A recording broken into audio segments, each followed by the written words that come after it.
Irmãos e irmãs, paz e bem. Por meio de pesquisas e de ciências como a arqueologia, a história da Bíblia nos é revelada. Hoje, no Caminhos da Terra Santa, veremos que fé, ciência e oração se unem no mesmo espaço e tornam-se para nós exemplo vivo de que Deus fala com seu povo através dos tempos.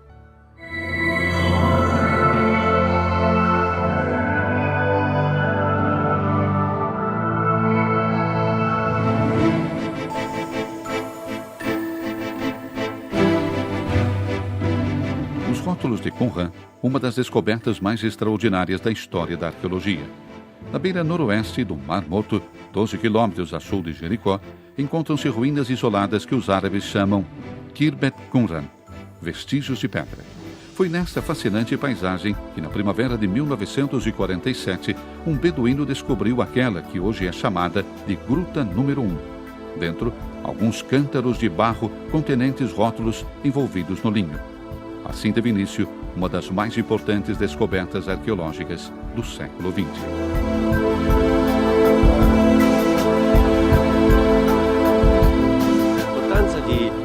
Di Qumran è soprattutto per ciò che è stato trovato qui. A importância de Qumran se deve, sobretudo, ao que foi descoberto nesse lugar. Foram descobertos os vestígios arqueológicos de um grande complexo onde se supõe que tenha vivido a comunidade dos essênios. Mas tem mais ainda relevância as grutas que foram descobertas nessa área. Nelas foram descobertos os restos de manuscritos muito significativos. Vemos aqui uma das grutas, que são numeradas. Essa tem o número 4. As grutas são 11 e nelas foram achados manuscritos do primeiro e segundo século antes de Cristo, até o ano de 70. Em 70, Qumran foi destruída e, portanto, aqui cessou completamente toda e qualquer atividade humana. Prima di Cristo, del primo secolo dopo di Cristo, fino all'anno 70. Nell'anno 70 Qumran è stato distrutto e allora qui tutta l'attività umana è cessata totalmente.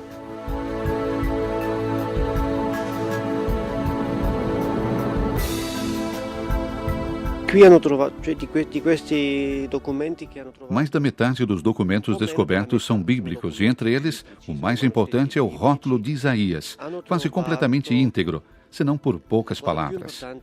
Todo o livro de Isaías foi escrito em hebraico no segundo século antes de Cristo e foi descoberto aqui. Sucessivamente foram achados os restos de quase todos os livros do Antigo Testamento, com exceção do livro de Ester. Mas de todos os outros livros do Antigo Testamento hebraico foram achados restos mais ou menos completos. Porém, o livro mais completo e íntegro é aquele de Isaías. Ma di tutti gli altri libri dell'Antico Testamento ebraico hanno trovato qua resti che sono più completi o meno, però il libro più completo preservato è il libro di Isaia.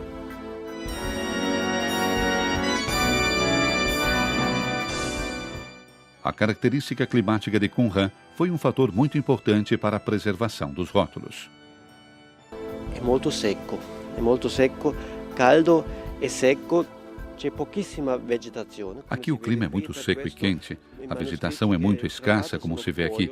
Por isso, a maioria dos manuscritos foi redigida em um pergaminho tipo de couro que poderia se conservar facilmente. Até pouco tempo atrás, a presença humana era muito reduzida e não existiam outras construções e casas. Por isso, os manuscritos se conservaram. C'erano abitazioni, anche per questo motivo i manoscritti sono stati conservati. No sítio de Qumran, pode-se ver uma cópia do livro de Isaías, assim como no Museu do Livro de Jerusalém.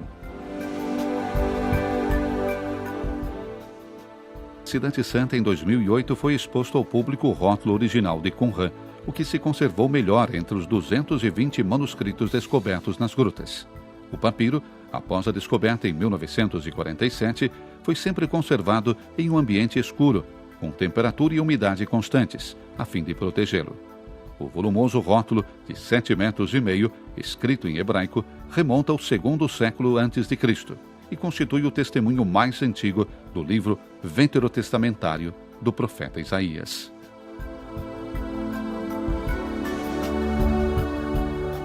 O rótulo contém íntegros todos os 66 capítulos. Foi exposto pela primeira vez em 1967, mas foi retirado após 2 semanas, somente pelo receio de que ficasse danificado.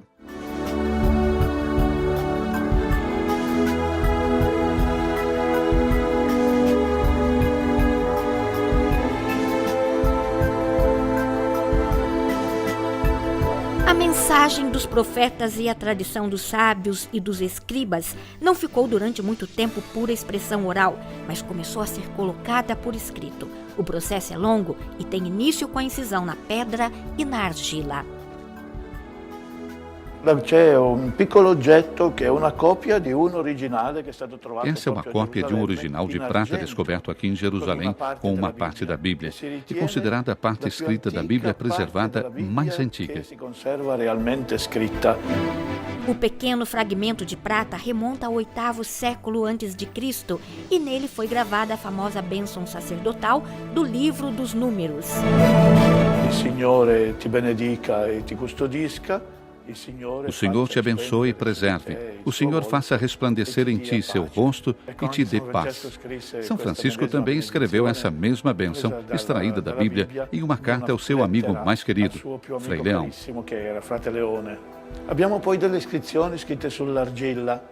Temos ainda algumas inscrições sobre a argila, também são apenas cópias. São legítimos fragmentos de argila antiga sobre os quais foram gravadas inscrições modernas. Durante muitos séculos, a Bíblia foi fixada em manuscritos, antes em rótulos e depois em códices. Os primeiros textos bíblicos foram fixados em rótulos de papiro.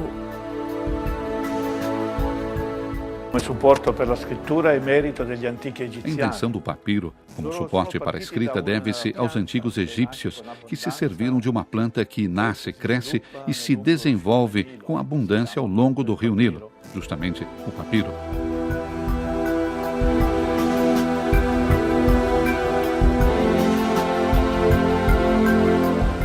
E da questa pianta ricavavano le fibre vegetali. Dessa planta, eles conseguiram as fibras vegetais que, coladas umas às outras, após serem adequadamente tratadas, formavam uma folha em que se podia escrever. Essa folha tinha um custo muito baixo, porque era produzida por uma planta muito comum. Podia ser conservada e preparada em rótulos ou se podiam ligar juntas, folha com folha, em forma de um pequeno livro, um código. Rótulo e código foram as formas mais comuns em que foram conservados também os textos bíblicos, que pela primeira vez começaram assim a alcançar muitas mais pessoas, porque econômicos. Pela prima volta, in una maniera diffusa, che potevano andare in mano a tante persone, perché abbastanza economici. Depois, escrito em pergaminho com pele de animais. O pergaminho foi o passo sucessivo. O nome pergaminho vem da cidade de Pérgamo, que não se encontra no Egito, mas sim na Ásia Menor, na odierna Turquia, que naquela época era de cultura grega. Foram, portanto, os gregos de Pérgamo que desenvolveram o uso do pergaminho. O pergaminho é feito com a pele de um animal, uma ovelha, uma cabra ou uma gazela. Tratada e reduzida a um espessor muito fino, branqueada e alisada, tornava-se um último suporte para escrever. O pergaminho era mais caro do que o papiro, mas também muito mais duradouro. Por isso, é mais fácil se encontrar folhas antigas conservadas melhor no pergaminho do que no papiro. Però anche molto più duraturo, perciò è più facile trovare dei fogli meglio conservati in pergamena che non in papiro. Ma il più grande sviluppo della diffusione. O maior desenvolvimento e difusão do livro e da Bíblia de modo especial se devem à invenção da impressão, em que, no lugar da escritura à mão, puderam-se usar caracteres já preparados. Che si potevano comporre sotto diverse forme a rappresentare la scrittura. Em 1454, Gutenberg imprimiu a primeira Bíblia, conhecida como Bíblia de 42 linhas, subdividida apenas em capítulos. Os versículos foram introduzidos em 1527. Através dos séculos, chegou até hoje e continua sendo o livro mais lido, traduzido e impresso em todas as línguas. Escrita na pedra, na argila, no papiro, no pergaminho e por fim no papel. ultrapassa todos os confins e os desafios dos tempos modernos. Hoje pode ser lida em todas as línguas e através de todos os meios de comunicação. Dizer que Deus fala significa fazê-lo existir, entrar em comunhão com Ele em aliança. É isso que Deus procura, entrar em comunhão com o homem, criar a palavra que nos faz existir. Até a próxima semana.